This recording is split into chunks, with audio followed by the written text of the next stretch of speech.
Saudara, dua warga Maluku ditangkap polisi karena menjual senjata api rakitan laras panjang untuk kelompok kriminal bersenjata di Papua.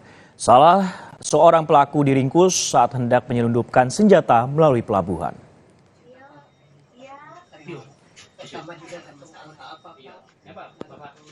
Kasus ini terbongkar berawal dari penangkapan tersangka JL di Pelabuhan Yosudarso, Ambon, Maluku. JL dibekuk saat hendak menyelundupkan senjata rakitan dan puluhan butir peluru untuk dijual kepada kelompok kriminal bersenjata di Papua dengan harga 100 juta rupiah per pucuk senjata dan 100 ribu rupiah per satu butir peluru.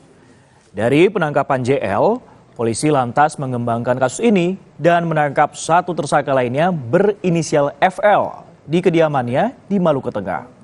Akibat perbuatannya, kedua tersangka terancam dengan hukuman mati.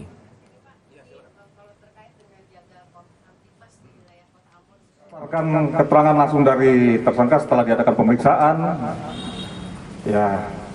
tersangka mengakui bahwasannya senjata api ini diniatkan untuk dibawa ke wilayah Papua untuk diperjualbelikan, yang kemungkinan besar diperjualbelikan juga kepada kelompok-kelompok separatis di sana yang kita tahu organisasi Papua Merdeka.